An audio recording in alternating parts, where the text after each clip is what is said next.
எவனோ ஒருத்தன் இன்னைக்கு ஜஸ்ட் ஒரு 1 ஹவருக்கு முன்னாடி சேனல் கிரியேட் பண்ணி ஒரு ஃபேக் நேமை வந்து வச்சுக்கிட்டு ஒரு ப்ரொஃபைல் பிக்கு கூட இல்லாமல் அது அவனோட சொந்த பேரா இல்லைனா சொந்தக்காரங்களோட பேரா இல்லைனா எனக்கு நச்சரிக்கிறவன் எவனோட பேரா என்ன எளவோ ஒன்றும் புரியலை.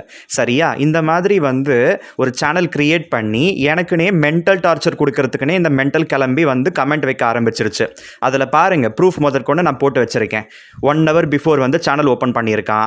அதுக்கப்புறம் பார்த்தீங்கன்னா என்னவோ என்னுடைய வீடியோ எதிர்ச்சியாக அவன் கண்ணில் பட்ட மாதிரியே வந்து என்னவோ அதை வந்து பார்த்துட்டு அவன் டைம் வேஸ்ட் ஆன மாதிரி நம்மளை வந்து மென்டல்னு சொல்லிக்கிட்டு இருக்கான்.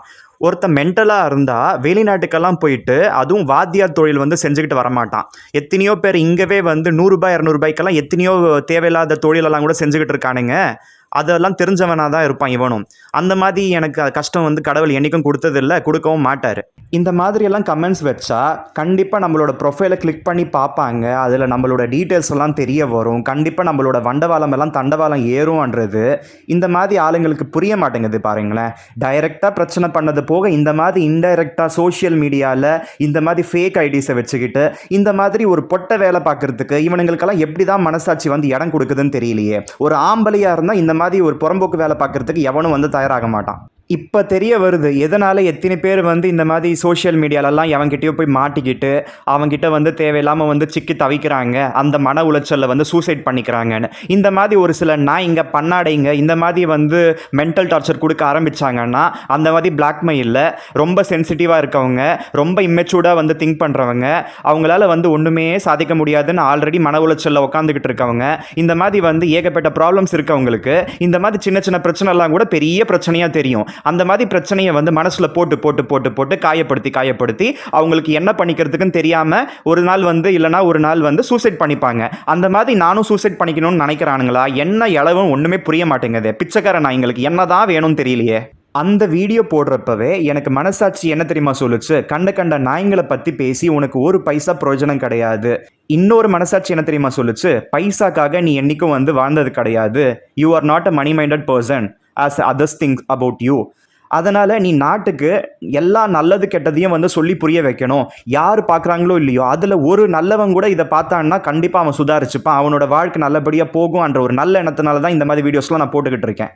நானும் சரி எங்கள் அம்மாவும் சரி யாருக்குமே வீணா வந்து எப்பயுமே கெடுதல் யோசித்ததே கிடையாது. எங்கள் அம்மா முழுக்க முழுக்க எனக்காச்சும் கெடுதல் யோசிச்சிருக்காங்களே தவிர பெத்த பிள்ளைக்கு எந்த தாயும் கெடுதல் யோசிக்க மாட்டான். ஆனால் எங்கள் அம்மா வந்து டிஃப்ரெண்ட்டு, எனக்கு கெடுதல் யோசிச்சிருக்காங்களே தவிர மற்ற யாருக்கும் என்றைக்கும் ஒரு நாள் கூட பார்த்தீங்கன்னா அவங்க தூக்கத்தில் கூட கெடுதல் நினச்சது கிடையாது. அப்படி இருந்தாவாச்சும் நம்ம பிள்ளைய பற்றி 4 பேர் நல்ல விதமாக பேசுவாங்க, நமக்கு நல்லது யோசிப்பாங்கன்னு சொல்லிட்டு அவங்க கடைசி வரையும் அந்த மென்டல் டார்ச்சரை வந்து அனுபவிச்சாங்க. அந்த மாதிரி இருக்கு எங்ககிட்ட நாங்கள் யாரை பற்றியும் எப்பயுமே கெடுதல் பேசினது கிடையாது, தேவையில்லாததெல்லாம் யோசிச்சது கிடையாது. எங்களை மாதிரி ஒரு ஆளை வந்து வாழ விடாமல் செஞ்ச பாவிங்களை பற்றி நான் பேசியிருக்கேன். அந்த மாதிரி பாவிங்களுக்கு சப்போர்ட் பண்ணி நான் அவங்கள ப்ளேம் பண்ணுறேனாமா. இது எப்படி தெரியுமா இருக்குது, என்னப்பா அம்மா எப்படி செத்து போயிட்டாங்கன்னு கேட்டால் அம்மாவுக்கு கேன்சர் இருந்தது, 2 வருஷமாக கஷ்டப்பட்டு காப்பாற்றினேன், கேன்சர்ன்றது வந்து கொடிய ஒரு நோய், அந்த நோய் வந்தால் இந்த மாதிரி தான் கடைசியில் வந்து ஆய் தொலையும் அப்படின்னு சொல்லிட்டு நான் கேன்சரை ப்ளேம் பண்ணேன்னு சொல்லி பேசுவானுங்க போல. ஸோ கேன்சரை ப்ளேம் பண்ணாதீங்க. எதுக்குப்பா சாவுறாங்க அப்படின்னா பிறந்துட்டாங்க, ஸோ பிறக்காமையே இருக்கணும். அப்போ பிறப்பை பற்றி ப்ளேம் பண்ணுறியா? அப்போ உங்கள் அப்பா அம்மாவோட கல்யாணத்தை பற்றி ப்ளேம் பண்ணுறியா? வாழ்க்கையில் எது பேசினாலும் பார்த்தீங்கன்னா அடுத்தவங்களை ப்ளேம் பண்ணுற மாதிரி தான் இருக்கும் நீ சொல்கிற மாதிரி பார்த்தோன்னா. அதனால் இது வந்து ப்ளேம் பண்ணுறதுக்காக கிடையாது. நாட்டுக்கு இந்த மாதிரி ஆளுங்களும் இருக்காங்க, இந்த மாதிரி நச்சரிக்கும் புறம்போக்குகளும் வந்து இருக்காங்கன்னு சொல்லிட்டு தெரியப்படுத்தணும்னு சொல்லிட்டு தான் நான் அந்த வீடியோ பண்ணேன். இந்த மாதிரி மென்டல் டார்ச்சர்லாம் பண்ணால் மனசளவிலையும் பாதிக்கப்பட்டு உடம்பளவிலையும் பாதிக்கப்பட்டவங்க எப்படி உயிரோடு இருப்பாங்க? என்னுடைய அம்மாவோட சாவுக்கு காரணம் அவங்களோட கேன்சர் ஒரு பக்கம்னா இந்த மாதிரியான ஆளுங்க பக்கத்தில் உட்காந்துக்கிட்டு தேவையில்லாமல் பேசுறதும் தேவையில்லாமல் யோசிக்கிறதும் அந்த நச்சரிப்பும் தான் வந்து நிறையவே காரணம். மனசையும் கெடுத்துட்டாங்க, உடம்பையும் வந்து கெடுத்துட்டாங்க. இப்போ ஒரு டார்கெட்டை வந்து க்ளோஸ் பண்ணியாச்சு, அடுத்த டார்கெட்டுக்கு வந்து மூவ் பண்ணணும்னு சொல்லிட்டு என்னென்னலாம் பண்ணிக்கிட்டு இருக்கானுங்கன்னு எனக்கு நல்லாவே தெரியும். இந்த பொட்டை வேலையை பார்க்கறதுக்கு எதுக்கு தான் இந்த மாதிரி ஆளுங்க வந்து பிறக்கிறானுங்கன்னு தெரியல எனக்கு. ஐ ஆம் மென்டலி ஃபிட்டு ஃபிசிக்கலி ஃபிட்டுன்னு சொல்லிட்டு எல்லா சர்டிஃபிகேட் வாங்கினதுக்கு அப்புறம் தான் வெளிநாட்டுக்கெல்லாம் போக முடியும். உங்களை மாதிரி வந்து குண்டு சட்டியில் வந்து குதிரை ஓட்ட முடியாது. சரியா? அது யாருன்னு தெரியல, ஃபேக் ஐடின்னு வச்சுக்கிட்டு ஃபேக் பேரை வச்சுக்கிட்டு வந்து கமெண்ட் வச்சவன நினச்சி தான் நான் பேசிக்கிட்டு இருக்கேன். அது வந்து பர்சனலாக எடுத்துக்கிட்டிங்கன்னா அது உங்களோட தப்பு. இந்த மாதிரி ஒரு புறம்போக்கு வேலை பார்த்த எவனும் வந்து நல்ல மனுஷனெல்லாம் இருக்க மாட்டான். அவன் வந்து அவனோட ஐடென்டிட்டியை கண்டிப்பாக யாருக்கும் வந்து ரிவீல் பண்ண மாட்டான். ஏன்னா ராமாயணத்தில் கூட ராமன் வனவாசம் போகிறதுக்கும் தசரதன் வந்து சாவறதுக்கும் காரணமாக இருந்தது கைகேயின்னு நினைப்பீங்க. ஆனால் அந்த கைகேயிக்கு வந்து விஷத்தை வந்து மனசில் திணிச்சது அந்த கைகேயி கூடவே இருந்த அந்த கூனி கிளவி தான். அந்த கூனி கிளவி மாதிரி தான் இந்த கமெண்ட் வச்ச இந்த மூதேவியும். சரியா? அதே போல தான் மகாபாரதத்திலையும் சகுனின்னு ஒருத்தன் இல்லைன்னா எல்லாருமே நல்லா இருந்திருப்பாங்க. அந்த சகுனி அவனோட வஞ்சத்தை மனசில் வச்சுக்கிட்டு விஷத்தை எல்லாரும் அந்த துரியோதனனுங்க எல்லாத்துக்கும் பார்த்தீங்கன்னா போட்டுக்கிட்டே இருந்தான். அந்த விஷம் தான் கடைசியில் பிரச்சனையாக மாறி எல்லாரும் வந்து சண்டை போட்டு கடைசியில் வெட்டிக்கிட்டும் குத்திக்கிட்டும் செத்து தான் போனானுங்க. அதனால் அந்த மாதிரி வந்து விஷத்தை வந்து மனசில் திணிக்கிறவனுங்க கடைசி வரையும் யாருக்கும் தெரிய மாட்டானுங்க, கடவுளுக்கு தவிர. அந்த ராமாயணத்துலேயும் சரி மகாபாரதத்துலேயும் சரி அந்த பிரச்சனையை பண்ணவன் சகுனின்றது கிருஷ்ணனுக்கு தெரியும், அந்த அந்தர்யாமியான அந்த கடவுளுக்கு தெரியும். ஒருவேளை கடவுள்னு இருந்தாருன்னா இந்த மாதிரி ஒரு உலகத்தை படைச்சு இதில் இந்த மாதிரி நச்சுக்கிரமிகளை மனுஷங்களா ஏன் படித்த கடவுளேன்னு சொல்லிட்டு நான் நிறைய நேரத்தில் யோசித்தது உண்டு. நான் எந்த வீடியோலையுமே யார் பேரை சொல்லியும் யார் ஊரை சொல்லியும் நான் பேசினது கிடையாது. அவங்க பண்ண பிரச்சனைக்கு எல்லாத்தையும் வந்து வெட்ட வெளிச்சமாக போட்டு காமிக்கலாம், தப்பே கிடையாது.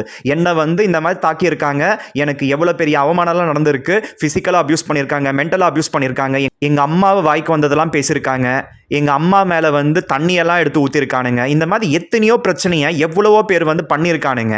அவனுங்க எல்லாரையும் வந்து வெளிச்சம் போட்டு நான் வந்து ஸ்டெப் எடுக்கணுன்னா ஸ்டெப் எடுத்துருந்துருக்கலாம். எதுக்கு பிரச்சனை மேலே பிரச்சனை பண்ணிக்கிட்டு நான் ஒதுங்கி போய் எல்லாத்தையும் வந்து நான் வந்து தாக்கு பிடிச்சிக்கிட்டு இருக்கேன் பார்த்தீங்களா? எனக்கு இன்னும் கூட பிரச்சனை கொடுக்கறதுக்குனே வந்து சேருவீங்கடா நீங்களாம். என்கிட்ட ஏகப்பட்ட ப்ரூஃப் இருக்குது. அந்த எல்லா ப்ரூஃபையும் வச்சு நான் வந்து ஸ்டெப் எடுத்தேன்னா நடக்கிறதே வேறு. எவ்வளவு பயங்கரமாக நேருக்கு நேராக எவ்வளோ அசிங்கமாக பல வருஷத்துக்கு முன்னாடியே பேசினதெல்லாம் கூட நான் ரெக்கார்ட் பண்ணி நான் வச்சுருக்கேன். அது வச்சுருக்கேனே தவிர அது யாருக்கு நான் போட்டு காமிக்க போகிறேன்னு தெரியல. கண்டிப்பாக நான் இங்கே போட்டு காமிச்சேன்னா அதில் இருக்க அந்த நாய்ங்கள்லாம் வந்து எனக்கு அகெயின்ஸ்டாக வந்து என் வீட்டு முன்னாடி வந்து பிரச்சனை பண்ணுங்க, அது எப்படி எங்களோட பேரை நீ ரிப்பேர் பண்ணலாம் அப்படின்னு சொல்லிட்டு பரதேசி நாய்ங்க பிரச்சனை பண்ணது அவனுங்க தான். அந்த வீடியோவை நான் போட்டு காமிச்சேன்னா அதில் அவனுங்க என்னென்னலாம் பேசுகிறானுங்கன்னு சொல்லிட்டு அவங்க வண்டவளம் தண்டவளம்லாம் ஊருக்கே தெரிய வரும். ஆனாலும் அந்த பரதேசி நாய்ங்களுக்கு கொஞ்சம் கூட மனசில் வந்து எந்த சஞ்சலமும் இல்லாமல் எங்களை பற்றி நீ யார் போடுறதுக்குன்னு சொல்லிட்டு அவனுங்க வந்து வரைஞ்சு கட்டிக்கிட்டு வந்துடுவானுங்க. எதுக்குடா வம்புன்னு சொல்லிட்டு கடவுள் பார்த்துப்பாருன்னு சொல்லிட்டு தான் நான் வந்து பொறுமையாக இருக்கேன். இது என்கிட்ட இருக்க ப்ரூஃபை விட கடவுளுக்கு தெரியும் ஏகப்பட்டது நடந்தது, யார் நல்லவன் யார் கெட்டவன் சொல்லிட்டு எல்லா ப்ரூஃபும் கடவுளோட கையில் இருக்குது. அதை தாண்டி எனக்கு பிரச்சனை பண்ணவங்களோட மனசாட்சி என்ற ரூபத்தில் இருக்குது. சரியா? இது ரெண்டுத்தையும் தாண்டி நான் வந்து ப்ரூஃப் எல்லாம் வெளியில் கொண்டு வந்து நான் ஒன்றுத்தையும் கிளிக்க போகிறது கிடையாது. ஆனால் ஒன்று, எனக்கு எப்பயுமே பார்த்தீங்கன்னா ஏதாவது ஒரு வேலை இருந்துக்கிட்டே இருக்குது. சரியா? உங்களை மாதிரி ஆளுங்களுக்கு எனக்காகன்னு புதுசாக ஒரு மெயில் ஐடி க்ரியேட் பண்ணி அதுக்கப்புறம் புதுசாக ஒரு யூடியூப் சேனல் க்ரியேட் பண்ணி அதில் ஒரு நேம் வந்து ஒரிஜினலோ ஃபேக்கோ, ஒருவேளை வந்து நீங்களாம் வந்து நிஜமாகவே ஒரு நல்ல பிறப்பே கிடையாது போல். இவ்வளோ டைம் எடுத்துக்கிட்டு அதுக்கப்புறம் என்னவோ வந்து எதிர்ச்சையாக என்னுடைய வீடியோ பார்த்த மாதிரி அங்கே நெகட்டிவிட்டி ஸ்ப்ரெட் பண்ணிட்டு போயிடலாம், இவனோட மனசுக்கு எடுத்துகிட்டு போயிடலான்னு எப்படி தான் உங்களை மாதிரி ஆளுங்களுக்கெல்லாம் வந்து மனசு வருதுன்னு தெரியலையே. இது எனக்கு மட்டும் நடக்காது, சோஷியல் மீடியாவில் இருக்க எல்லாருக்குமே வந்து பல காலமாக நடந்துக்கிட்டே தான் இருக்குது. நான் வந்து ரொம்ப மெச்சூர்டான ஒரு பர்சன். சரியா?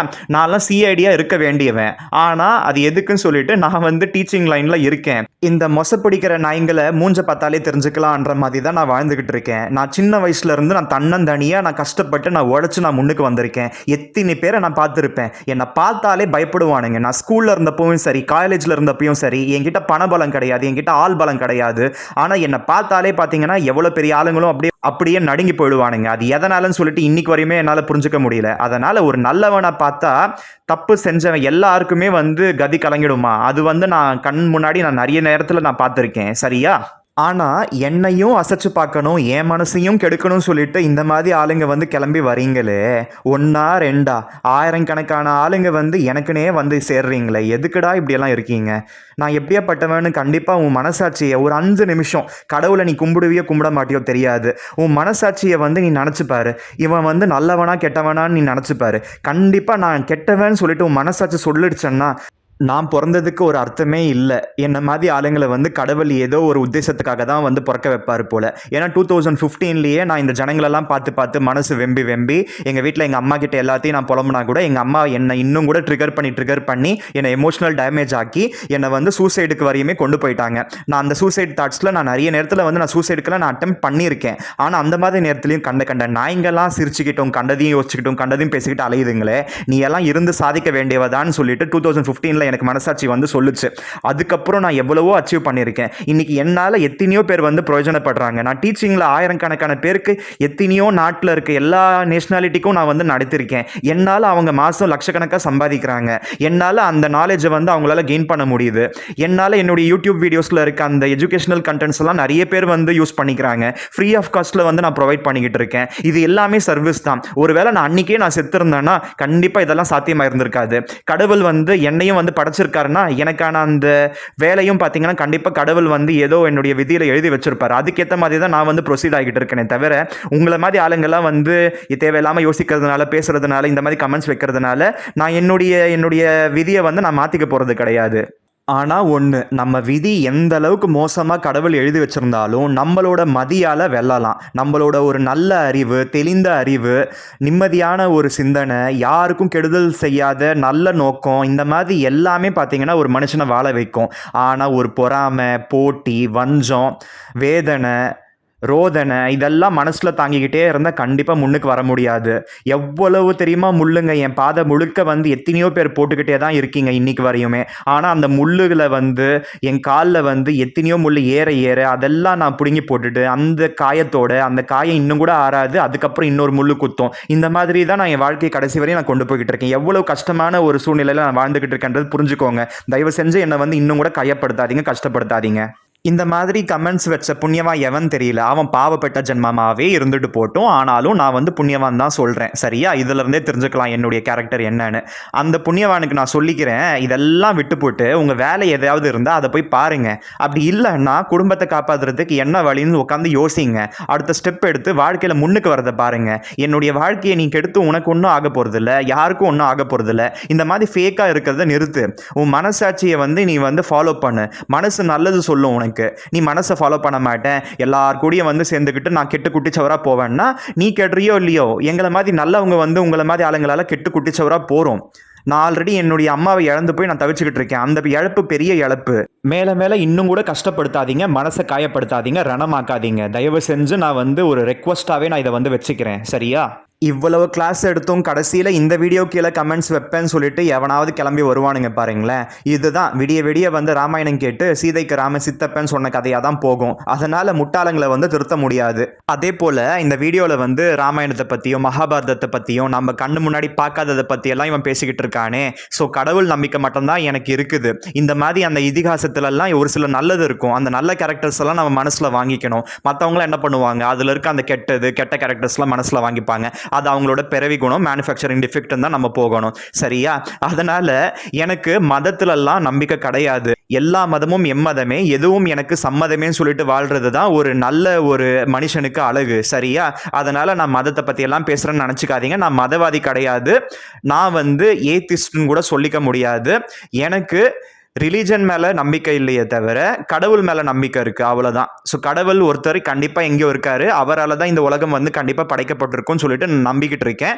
அதனால் கடவுளோட அனுகிரகம் எல்லாருக்கும் வந்து நல்ல விதமாக அமையணும்னு சொல்லிட்டு நான் ஆசைப்படுறேன். அதுக்கு நீங்கள் எல்லாரும் பார்த்தீங்கன்னா உங்களோட மனசை வந்து பக்குவப்படுத்தி நல்ல விதமாக யோசிச்சு 4 பேருக்கு நல்லது பண்ணுறோமோ இல்லையோ, உதவி பண்ணுறோமோ இல்லையோ, உபத்திரம் பண்ணாமல் இருந்தாலே பார்த்தீங்கன்னா கடவுளோட அந்த இயல்பு உங்களுக்குள்ளேயே வர்றதை நீங்கள் உணர்வீங்க, அவ்வளோதான். அகம் பிரம்மாஸ்மின்னு சொல்லியிருக்காங்க பாருங்கள், அந்த மாதிரி தான். அதனால் எத்தனையோ சயின்ஸு, எத்தனையோ நல்ல பாட்டுங்கள்லாம் பாடி வச்சுருக்காங்க. அதில் அந்த மகா பெரியவா கூட பார்த்தீங்கன்னா அந்த மைத்ரீம் பஜத்தன்னு சொல்லிட்டு ஒரு பாட்டு பாடி வச்சுருக்காங்க பாருங்கள். அந்த பாட்டை யாராவது போய் கேட்டு பாருங்கள், அதோட அர்த்தத்தை வந்து நீங்கள் படித்து பாருங்கள், அதில் தெரிய வரும். இந்த உலகத்தில் எத்தனையோ சண்டை சச்சரவு அந்த மாதிரிலாம் இல்லாமல் நல்லபடியாக இந்த உலகம் இயங்கணும். அதே போல் இந்த உலகம் வந்து அன்புற்று இன்புற்று எல்லா விதத்திலையும் நல்லபடியாக வாழணும். இந்த உலகம் எல்லாமே பார்த்திங்கன்னா நல்லா இருக்கணும்னு சொல்லிட்டு அவங்க எல்லாம் பாடி வச்சுருக்காங்க. அதனால் சர்வோ ஜனா சுகினோ பவந்துன்னு சொல்லிட்டு நான் இந்த வீடியோவை நான் முடிச்சுக்கிறேன். நம்மளை மாதிரி நல்லவங்க இந்த மாதிரி எல்லாருக்கும் நல்லதுன்னு நினைக்கிறோம். ஆனால் வேண்டிக்கிறப்ப எல்லாரும் நல்லா இருக்கணும் தான் வேண்டிக்கிறோம். அதில் எத்தனை நச்சுப்புழுக்களும் வந்து வாழ தானே செய்யுது. அந்த நச்சுப்புழுக்களும் நல்லா தானே இருக்க போகுது.